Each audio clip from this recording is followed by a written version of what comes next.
les voy a hablar en esta clase de técnicas de estudio, entre ellas resumen, síntesis y mapa conceptual. Hay otras, pero vamos a ver estas tres en este momento. Resumir es transformar textos más o menos extensos en otros más breves que conserven la información fundamental. Es una actividad muy frecuente en la escuela y resulta conveniente ir mejorando cada vez más la técnica. Vamos a decir que para resumir, ¿sí? o elaborar un resumen hay que tener en cuenta ciertas cosas. Por ejemplo, se podrá realizar el resumen después de una lectura atenta y comprensiva del texto.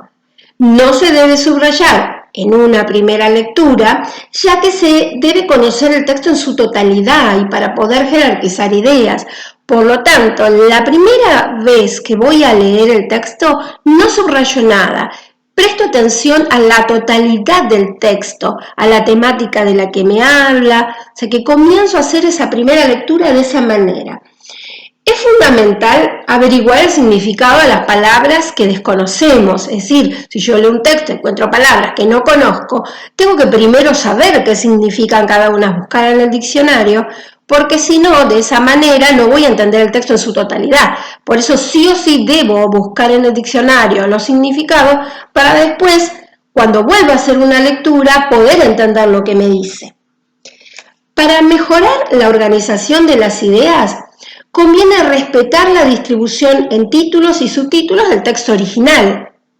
Recuerden que siempre un resumen es hecho con las palabras propias del autor del texto. Entonces hay que tener en cuenta los títulos y subtítulos que él colocó para ir armando nuestro resumen. Es conveniente ir subrayando párrafo a párrafo. Primero se lee y a continuación se subrayan las palabras claves y la idea principal. Se deben subrayar solo las frases que contienen la información fundamental. Vamos a ver ahora qué pasos debemos seguir cuando tenemos que elaborar un resumen. Lo primero que tenemos que hacer, como les había dicho en la anterior diapositiva, es realizar una prelectura, explorando todos los elementos paratextuales. ¿A qué se refiere con esto? A los títulos, los subtítulos, los gráficos, ilustraciones, esquemas. Siempre en los textos, no todos, pero muchos sí, van acompañados, con esquemas, con imágenes, que pueden ser un dibujo, puede ser también mapas, pueden ser fotografías, pueden ser epígrafes, es decir, todo eso conforma lo paratextual, es decir, es todo aquello que está acompañando a mi texto, que lo está complementando para que yo lo entienda mejor. Luego, hay que realizar una lectura atenta y comprensiva del texto completo. Luego, hay que releerlo nuevamente, subrayando los conceptos claves y las ideas principales, pero de a un párrafo a la vez. O sea, voy por el primer párrafo, leo, trato de entender lo que me dice y subrayo los conceptos claves o las ideas principales que yo considero que son las más importantes. Luego, identifico las definiciones, los ejemplos, las reformulaciones. Recuerden que todo ese tipo de recursos que aparecen en los textos expositivos lo vimos en el video que habla de texto expositivo. La definición es la que me dice que es una cosa. Los ejemplos, bueno, son los casos particulares que uno da para que el otro pueda entender. Las reformulaciones es cuando yo digo, nuevamente vuelvo a explicar lo que había explicado antes, pero con otras palabras. Y así pueden ser comparaciones, todo tipo de recursos que encuentren. Primero tienen que tratar de reconocerlos, de identificarlos. Observar si aparecen descripciones y determinar si son fundamentales en el desarrollo del tema. Descripciones, recuerden que era cuando uno caracteriza un objeto, una persona, un espacio. Cuando yo digo cómo es esa cosa, ¿sí? Entonces, ustedes tienen que ver que si esas descripciones son muy importantes o no. Si no son importantes, se van a descartar, no se van a subrayar. Si son importantes, las tendré que subrayar. Recuerden que nosotros estamos haciendo una reducción del texto, achicándolo. Por lo tanto, tenemos que dejarlo más importante. Luego, que hice todos esos pasos, escribir en una hoja el resumen, ¿sí? Tiene que ser en hoja aparte. Luego relacionar las ideas principales, ¿sí? Mediante el uso de conectores.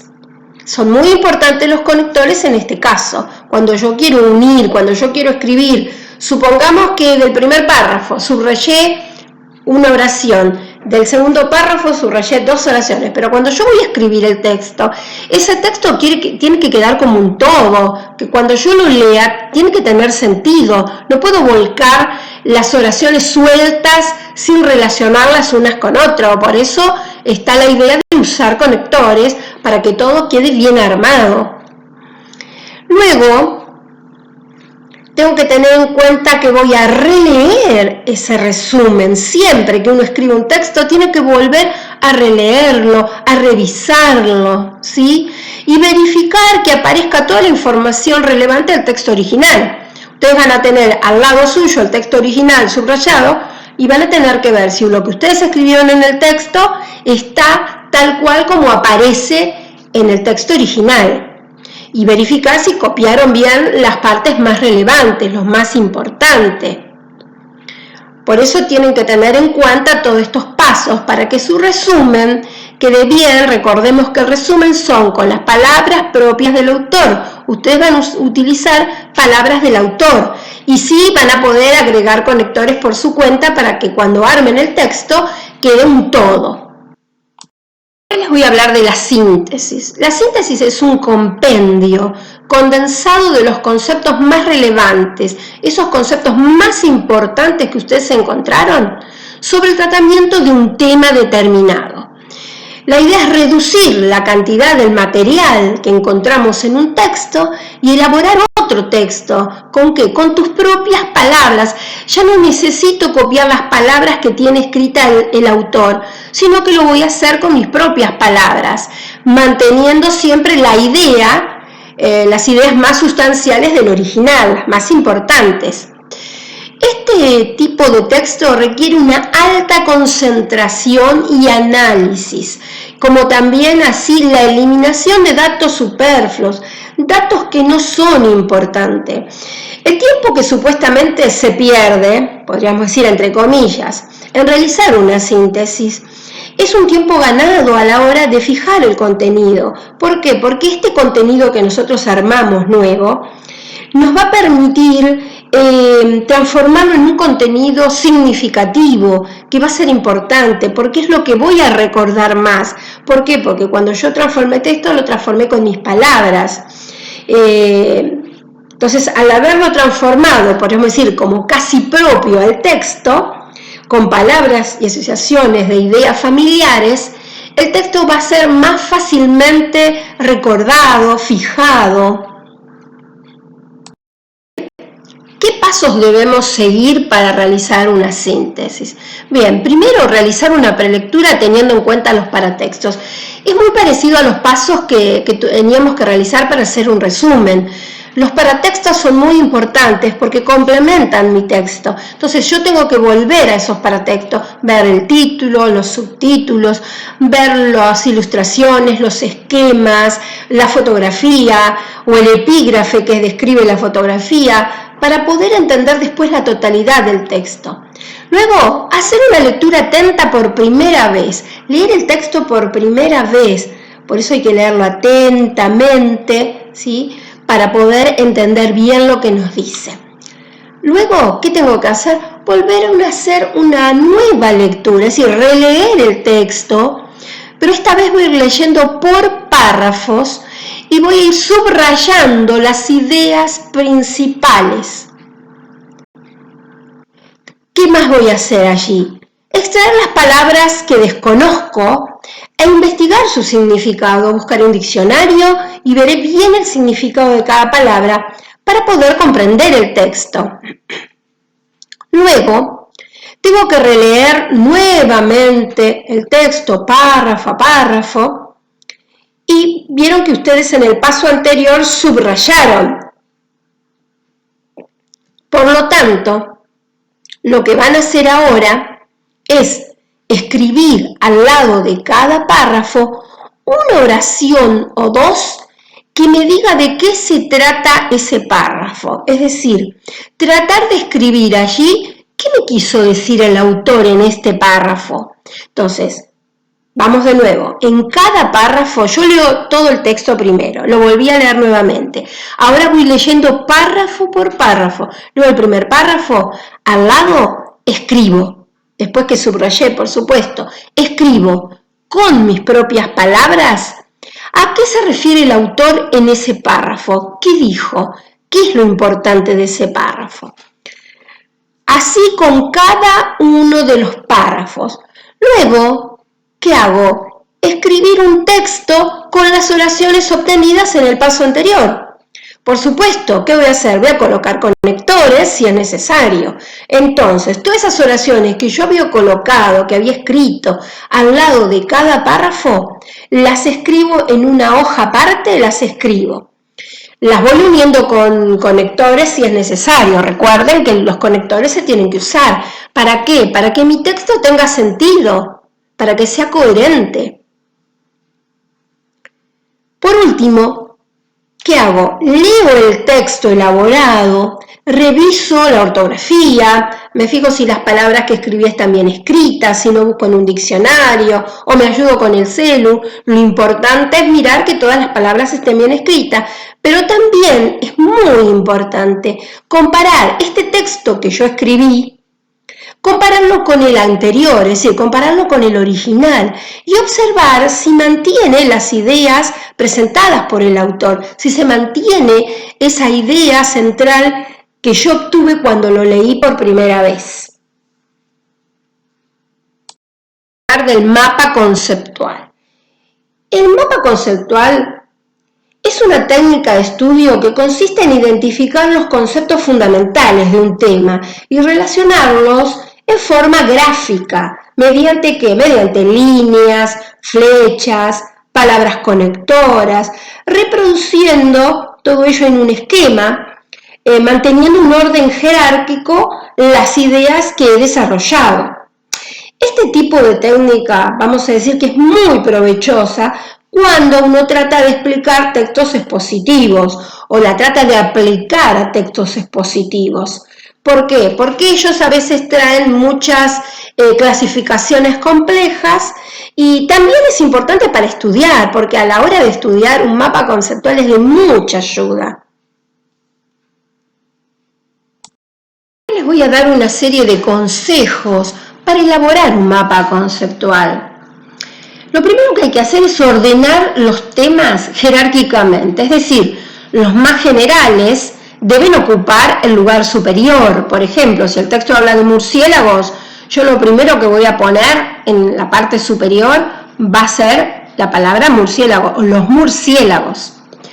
Y los más específicos que derivan de eso, los pongo por debajo. Es decir, si yo quiero dar una clasificación de murciélagos, voy a poner los murciélagos, en una flecha se clasifican en, y ahí voy a tener los distintos tipos de murciélagos, de acuerdo a lo que lo clasifique. También tenemos que tener en cuenta que se debe usar un lenguaje claro, conciso y específico de la materia con la que se trabaja, es decir, tiene que ser específico. También se deben establecer relaciones conceptuales entre los temas mediante conectores, es decir, cuando yo relaciono una palabra con otra, debe haber conectores, debe haber palabras que conecten. Un ejemplo, se clasifica en, produce, se divide en, ¿sí? Son conectores, palabras conectoras que yo puedo usar en algún texto, ¿sí? Se define como, y al lado pongo la definición. También tengo que tener en cuenta la distribución de la información. ¿Cómo voy a distribuir la información en el mapa? Porque esta información debe ayudar a que se identifiquen las relaciones entre los conceptos en forma precisa. Es decir, el que lee mi mapa conceptual tiene que poder comprender lo que yo le quise decir. Es muy interesante ver un mapa conceptual porque cuando uno lee un mapa conceptual es como si leyera un texto. Después les voy a explicar bien con un ejemplo para que se den cuenta a qué me refiero cuando les digo esto. Es decir, qué pasos deberíamos seguir a la hora de armar un texto expositivo. Primero, leer comprensivamente el texto con el que se va a trabajar y despejar todas las dudas sobre el vocabulario. Segundo, releer el texto y subrayar las palabras clave, es decir, aquellos términos que expresan los conceptos fundamentales.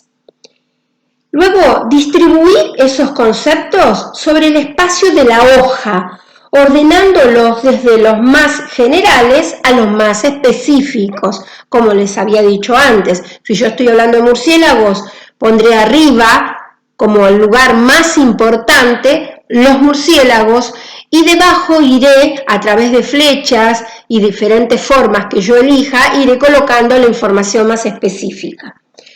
Luego hay que encerrar, mejor dicho, los conceptos en recuadros, también puede ser óvalos, asignando siempre, eso tienen que tener en cuenta, siempre hay que asignar un mismo tipo de marca para cada nivel jerárquico.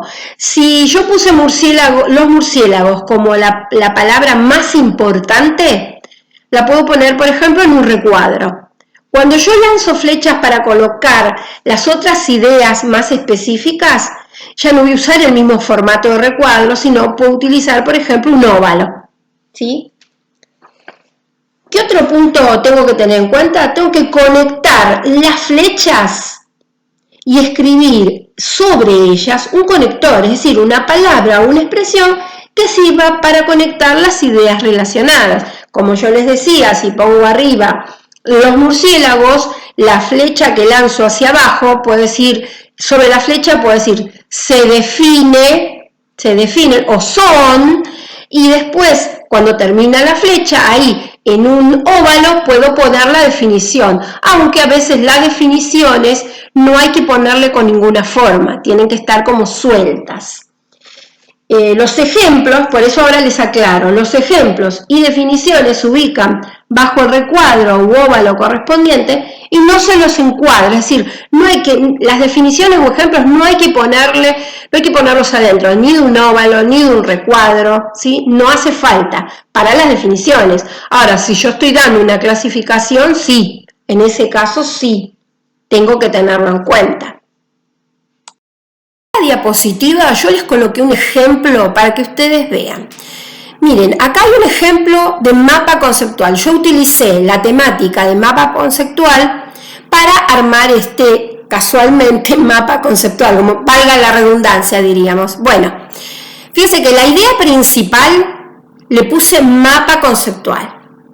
Aquí, en este ejemplo, ustedes tienen que ver que hay un pequeño error que quiero que lo descubramos juntos. La idea principal es mapa conceptual. Las ideas que siguen debajo, ¿tendrían que tener la misma forma? No, tendrían que estar con un óvalo, por ejemplo, o un triángulo. El formato tendría que haber cambiado, tendría que haber variado. Pero igualmente nos sirve para que ustedes puedan observar. La idea principal dice mapa conceptual. Miren la flechita que va hacia abajo. Dice, fíjense que ya ahí ya tiene palabritas que conectan la idea principal, que es mapa conceptual, con lo que sigue.